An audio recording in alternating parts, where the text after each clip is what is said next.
Përshëndetje, unë jam Klita Tani dhe sot do flasim për leksionin e pozicionimit të pacientit hospitalizuar. Indikacionet për pozicionimin e pacientit është në një farë mënyre për çfarë lloj pacienti të hospitalizuar, i cili ka për një kohë të gjatë është i imobilizuar dhe i pa aftë të lëvizë vetë. Pozicionojmë segmentet me humbje totale të lëvizshmërisë aktive, kryesisht, dhe problemi i madh është që indikohet sidomos për arsye sepse funksioni senzomotorik mund të humbaset totalisht nëse nuk pozicionojmë segmentet në pozicionet e tyre fiziologjik. Rregullat kryesore për pozicionimin e një pacienti të hospitalizuar janë që pozicioni i segmenteve, që thot artikulacioneve dhe ekstremiteteve të trungut, duhet jenë në pozicionet e tyre fiziologjik të lirshëm dhe pa dhimbje. Pacienti nuk duhet të ketë dhimbje gjatë kohës së pozicionimit të tij.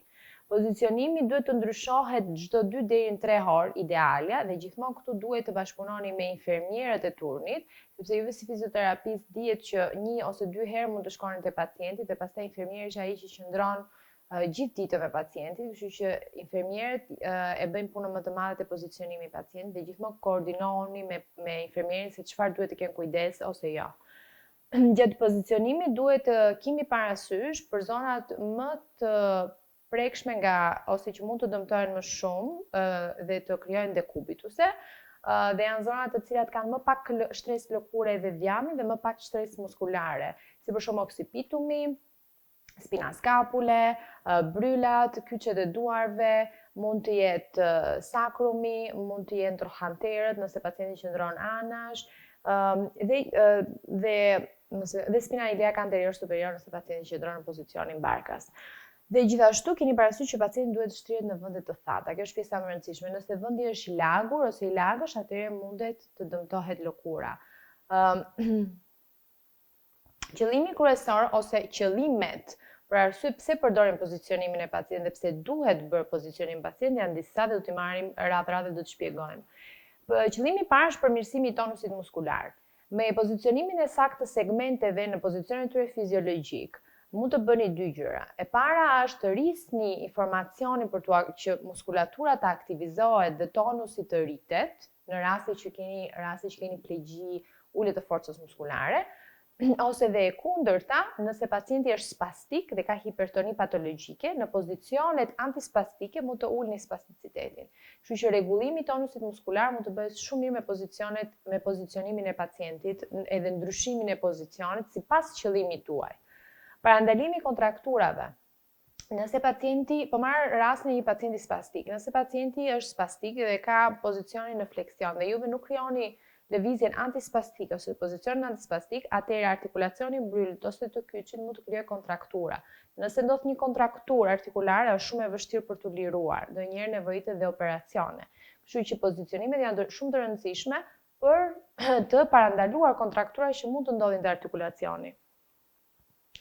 Parandalimi i pneumonisë.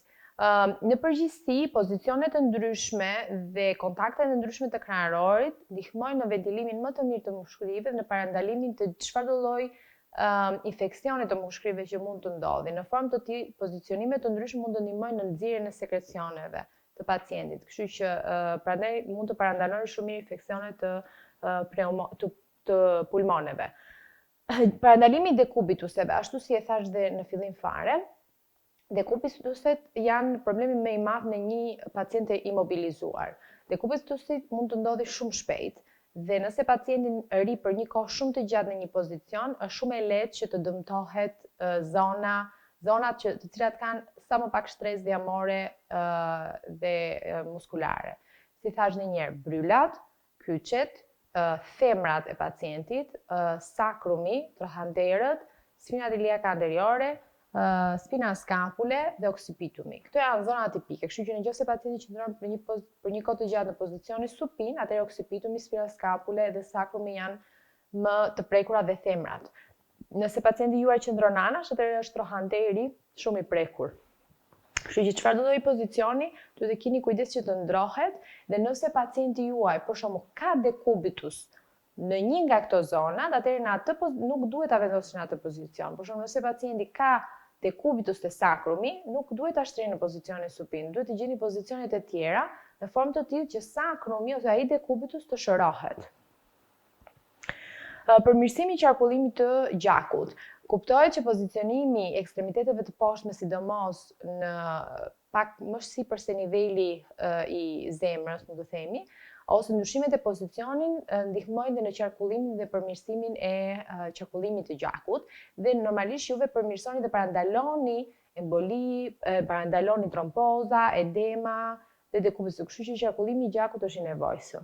Gjithashtu kemi përmirësimin e përqendrimit dhe orientimit në hapësirë. Shumë e nevojshme për pacientin sidomos neurologjik, nëse pacienti qëndron në një pozicion të caktuar gjithkohës, fillon dhe humbet informacion se çfarë ndodh majtas dhe djathtas. Kështu që ndryshimet e pozicionit japin informacioni për hapësirën, ku ndodhen, ku janë sendet e pacientit dhe si duhet orientohet ai. Sidomos te pacientët hemiparetik që kanë dëmtim të sistemit nervor qendror, ajo që ndodh shumë shpesh është neglect sindrom ose sindromi i neglizhencës ndryshe, që në zonën paretike të pacientit fillon pacienti dhe neglizhon të gjitha objektet që ndodhen në anën e dëmtimit.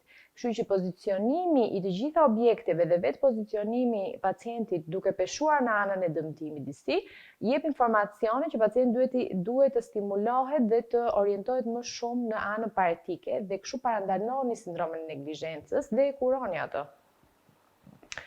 Mund të ndodhi bëni parandalimin e deformimeve artikulare.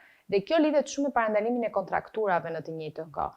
Nëse keni, ju tham edhe një herë, nëse është në një pozicion të caktuar artikulacioni, atëherë mund të ndodhin kontrakturë dhe të ndodhi deformim artikular, të cilat janë pastaj të shërohen, mund të themi, në formë me operacion vetëm. Nuk është që mundet, nëse shkon deri në dëmtim dhe deformim artikular, atëherë vetëm operacioni është ai që mundet të ndihmojë pacientin.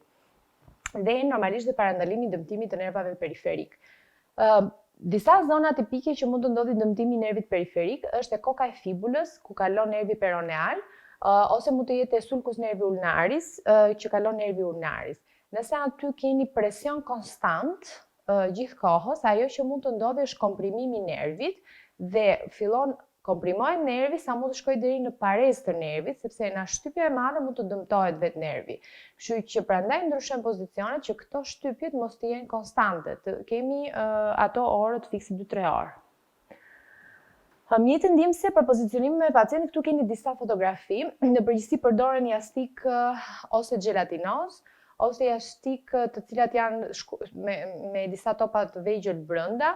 Përdoret dysheku kundër dekubituseve që është me ajër ose me ujë, i cili fryhet dhe çfryhet me ajër ose nëse ka ujë, dhe të gjitha këto janë ndihmesa të cilat ju ndihmojnë që të parandaloni dekubituset sidomos dhe të ndihmoni pacientin tuaj. Pozicionet e pacientit që kemi këtu, i keni në fotografi, në leksionin që mund të downloadoni, i keni dhe të shpjeguar me më shumë detaje. Pozicioni i parë është pozicioni supin. Nëse i shikoni pacientin të shtruar në spital, vendoset në përgjithësi jastëk poshtë kokës së pacientit që ta ketë paksa të flektuar, krahët e ekstremitetet e sipërme janë të lishme anash trupit dhe poshtë dorës të kyçit vendosim një jastëk që të kemi fleksion, pozicioni fiziologjik fiks të dorës, ku e keni pak ekstension të kyçit ose fleksion dorsal të kyçit dhe duart jenë të hapura. Donjëherë mund të vendosim edhe një top tenisi tek dora. Vendosim gjithmonë jastik poshtë gjurit dhe themrat duhet të jenë jashtë jastikut në formë të tillë që themrat mos të shtypen. Duke vendosur jastik poshtë gjurit, krijojmë fleksion të lehtë të gjurit dhe fleksion të lehtë të koksofemoralit. Ky është pozicioni supin. Pastaj kemi pozicionin semisupin, që është një pozicion i ndërmjetëm midis pozicionit supin dhe pozicionit anash. Ky është pozicion shumë i mirë nëse nuk doni që pacienti juaj të mbështetet 100% tek artikulacioni glenohumeral dhe tek trohanteri, por në të njëjtën kohë doni që pacienti të rrotullohet anash. Në këtë rast e shikoni që pacienti e ndajmë anën e poshtme, domethënë ana që pufitet me krevatin dhe ana e sipërme ana që është sipër. Ana e poshtme, ana që pufitet me krevatin, shikoni që ekstremiteti sipërm ose krahu është në ekstra rotacion dhe i flektuar të bryli, kurse ekstremiteti poshtëm është pothuajse në semifleksion. Ndërsa vendoseni jastik në pjesën e pasme të trupit dhe që të mbahet pacienti që mos të rrëzohet në pozicionin supin mbrapsh, dhe dora është e lirshme, po vendoseni jastik në pjesën e dorës që të mbahet pozicioni fiziologjik i dorës. Pozicioni anash është pozicioni ku pacienti doni që të stimulon sidomos anën e poshtme të pacientit dhe doni që pacienti të ri anës dhe shumë mirë nëse keni decubitus të sakrumi dhe pacienti ka nevojë që të qëndrojë anësh dhe nuk mund të qëndrojë gjithkohës barkas. Pozicioni anës, ana e poshtme që është e pufitur te krevati, e shikoni që është e lirshme dhe dora është në ekstra rotacion. Pacienti realisht është i mbështetur tek skapula dhe glenohumerali, ndërsa ekstremitetet që ndodhen në anën e sipërme që nuk pufitet te krevati janë të vendosura sipër një jastiku, në formë që mos të rrëzohet dora para trupit, po të jetë vendosur para një jastiku që të mbahet ai pozicioni fiziologjik dhe i trungut dhe jo rrotullim shumë i madh. Gjithmonë shikoni që te këta pacientë, që këta në përgjithësi te këto foto të shikoni pacientë që janë realisht të paaftë të lëvizin, që mund të kenë dëmtime të shtyllës kurizore ose të palcës kurizore, vendosen edhe jastik te femrat, që gjithmonë mos të ketë femra kontakt me krevatin dhe të krijojnë dekubitus te femra. Pastaj kemi pozicionin semipronacion, që është pozicioni ndërmjetët midis pozicionit anash dhe pozicionin barkas.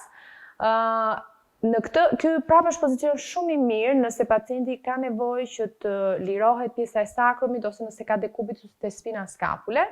Dhe në këtë rast e shikoni që ekstremitetet që ndodhen në pjesën e poshtme, që janë të pufitura te krevati, sidomos ekstremiteti i sipërm, është në intrarotacion dhe në adduksion, jo në ekstrarotacion. Dhe ekstremitetet që ndodhen sipër janë të mbështetura me jastëk, në formë të tillë që mos të jenë të lëshuara sipër krevatit, edhe pacienti ketë rotacion dhe në këtë lloj forme mbahet shtylla kurizore e drejtë dhe paksa e rrotulluar. Koka nuk ka jastëk, se po të ketë jastëk, atëherë pacienti do ketë delaterofleksion që nuk është mirë të mbahet. Pozicioni tjetër i shtrirë është pozicioni barkas. Këtu shihni që pacienti nuk ka jastëk te koka, por jastëku vendoset te pjesa e kraharorit, në formë të tillë që të mbahet kraharori paksa i larguar nga ose jeti shtypur 100% te krevati. Është pozicion shumë i mirë nëse doni të lironi pjesën e pasme të mushkrive dhe nëse doni të përdorni teknika respiratore në pjesën e pasme të mushkrive ose nëse doni të lironi sekrecionet e pacientit. Pozicion shumë i mirë. Dhe prapë shikoni që keni jastëk tek pjesa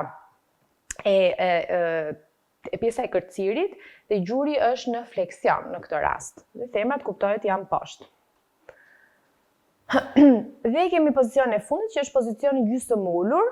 Ky është pozicion shumë i mirë nëse pacienti ka nevojë të orientohet në hapësirë dhe pozicion shumë i mirë kur doni që të ndryshoni tensionin ortostatik të pacientit. Sidomos sepse e dim shumë mirë, këtë e kemi thënë dhe në vlerësimin e shenjave jetësore të leksioni që bëmë përpara, që pacienti ka nevojë të ndryshojë pozicionimin e tij, që të ndryshojë dhe tensioni ortostatik. Një pacient që qëndron për një kohë shumë të gjatë i imobilizuar dhe shtrirë në krevat, atëherë do ketë shumë vështirësi kur ulet, sepse ndryshon tensioni ortostatik. Dhe pozicionet gjysmë ulur ndihmojnë shumë që pacienti të fillojë